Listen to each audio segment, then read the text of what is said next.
32. letní světové univerzitní hry hostil industriální region Porýní Porúří. Česko vyslalo 131 studentů, kteří hájili 12 cenných kovů z posledních her v Číně.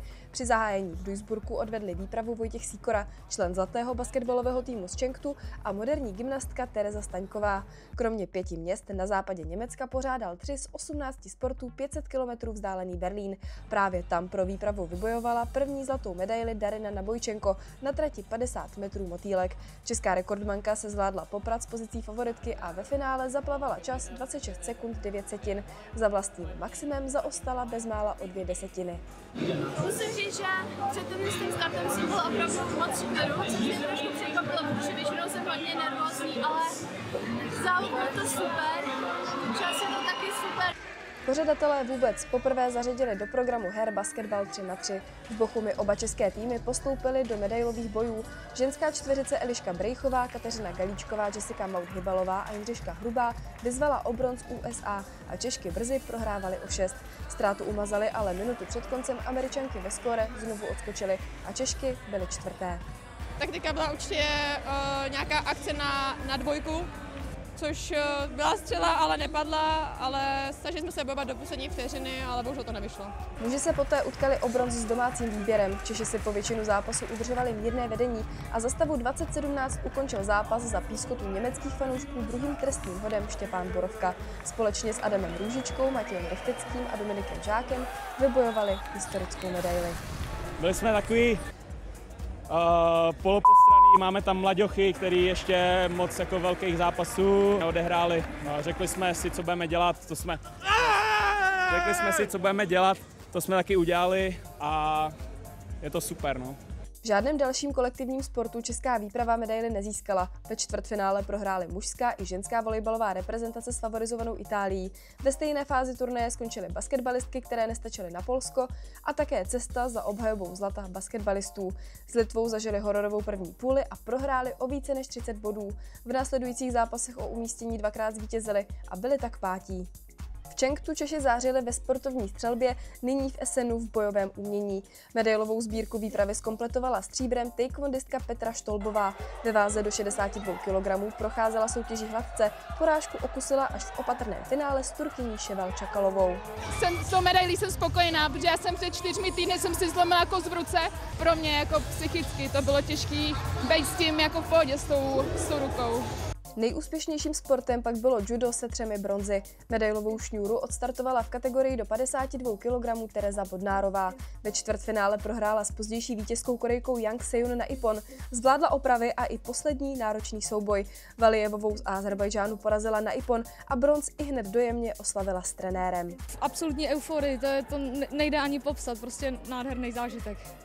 Trenér jako mi dával rady, že bych měla zkusit kouči, že by tam mohlo sedět, a pak přišel naštěstí ten moment a sedlo to tam perfektně. Dvojnásobná mistryně Evropy Renata Zachová našla první přemožitelku ve váhové kategorii do 63 kg v semifinále.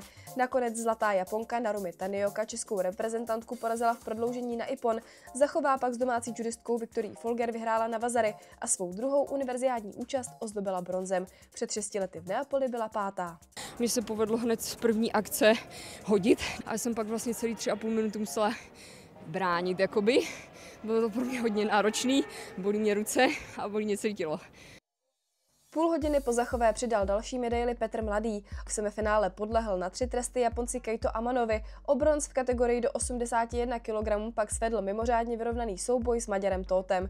Rozhodlo se až v prodloužení. Po nepovedené technice maďarského soupeře přisoudil rozhodčí výhru českému reprezentantovi. Já jsem se tam snažil zastavit tu akci soupeře, když šel na kolena a pak jsem se to snažil přebrat, že ho hodím za sebe a rozhodčí rozhodl, že už jsem tu jeho akci přerušila a dal mi to jako můj kontrachvat, takže jsem za to dostal rozhodující bod zápasu.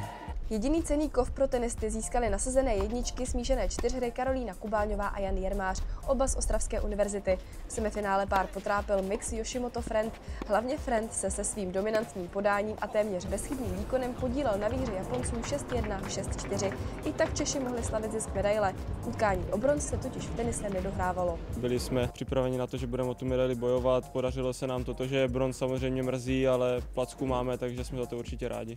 V početné výpravě atletů sportů se upírala pozornost k v Číně bronzové Barboře Malíkové. Studentce architektury zbylo na hladké čtvrtce dost sil i do třetího závodního dne a ve finále za sebou po fantastickém finiši nechala všechny soupeřky.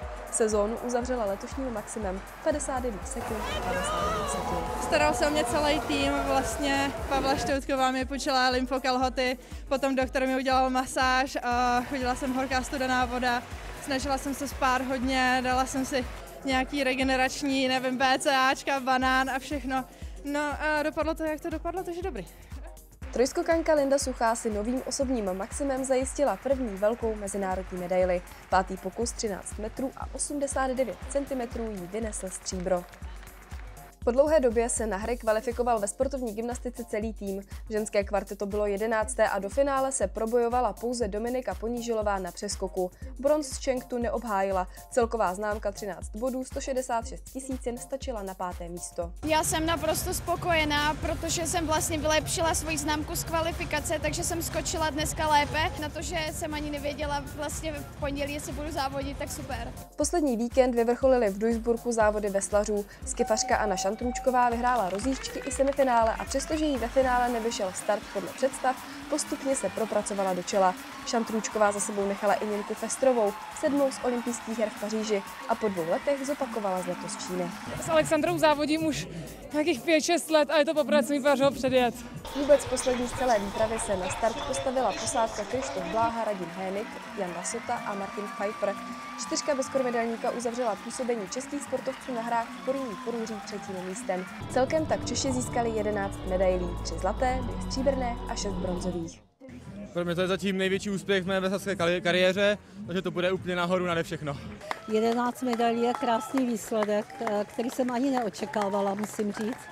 A vlastně jsme v hodnocení na státu jsme na 17. místě a jsme 16. nebo 17. největší výprava, takže já jsem moc spokojená.